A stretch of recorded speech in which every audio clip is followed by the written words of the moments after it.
विश्वविद्यालय प्रोफेसर संजीव जैन जी, माननीय कुलपति जम्मू केंद्रीय विश्वविद्यालय प्रोफेसर ससवंत सिंह जी,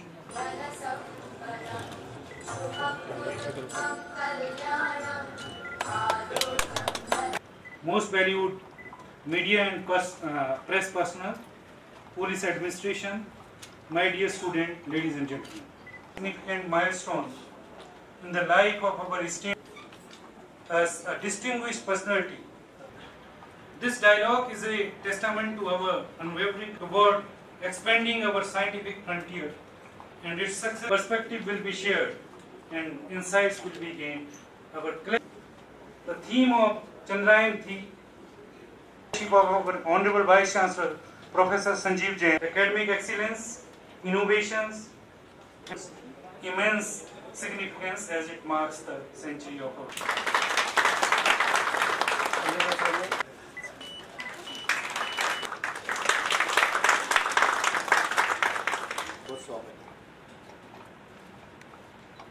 मैं ये जो विश्वविद्यालय है वो हमेशा माननीय मंत्री जी का ऋणी रहता है, क्योंकि उनके ही अथक प्रयास से इस विश्वविद्यालय को पूरे भारतवर्ष में पहचान मिली है। विकास की एक धारणा संकर के साथ विकसित हो रही है, प्रभाव है जिससे देश में विश्व के दूसरे देशों के बीच में क्या तुलनात्मक अध्ययन हो सकता है।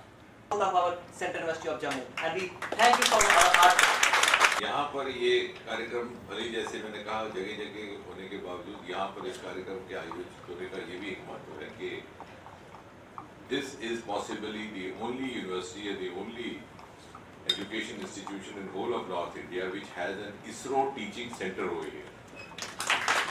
Scientists and researchers जो चीजें नहीं ध्यान में आती, which in other words means that we had all the potential. उत्तर भारत की मात्र एक ऐसी यूनिवर्सिटी, एक ऐसा विश्वविद्यालय है ये सेंट्रल यूनिवर्सिटी जम्मू, जहाँ पर के इसरो के सौजन्य से पहला टीचिंग डिपार्टमेंट स्थापित किया गया था, इससे कुछ 4-5 वर्ष पहले। इससे पहले अधिकतर स्पेस टेक्नोलॉजी के सीधे सीधे इसरो के अधीन जितने भी विभाग हैं अधिकतर दक्षिण भारत के प्रदेशों में थे।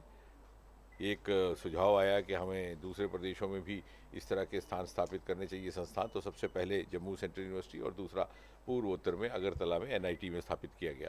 और आज भारत इस स्थिति में है कि भले ही हमारी अंतरिक्ष यात्रा दूसरे देशों की तुलना में देर से प्रारंभ हुई थी, लेकिन आज वो हमसे बहुत सारे विषयों पर हमसे क्यूज़ लेते हैं। भले ही उनका मानव पहले उतरा हो चाँद की धरती पर, लेकिन ये चंद्रयान था जो चांद की धरती पर जल होने का प्रमाण लेकर के आया H2O मॉलिक्यूल्स के रूप में। और ये पहली बार जो चंद्रयान 3 सदर्न पोल पर उतरा है, जो एक तरह का वर्जिन एरिया है, वहाँ से आने वाली इनपुट्स भी सबके लिए उपलब्ध करवाई जा रही। और एक नई सूचना ये कि 21 तारीख को इसी मास में हम पहला टेस्ट व्हीकल फ्लाइट करेंगे गगनयान का।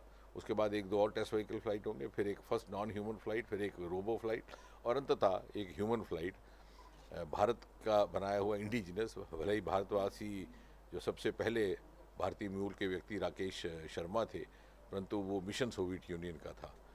और उस सब का एक इकोसिस्टम का वातावरण बना है जो मुझे लगता है उत्साहवर्धक रहेगा युवाओं के लिए। और उसी इकोसिस्टम का हिस्सा मुझे खुशी है कहते हुए कि आज सेंट्रल यूनिवर्सिटी जम्मू भी बन चुकी है।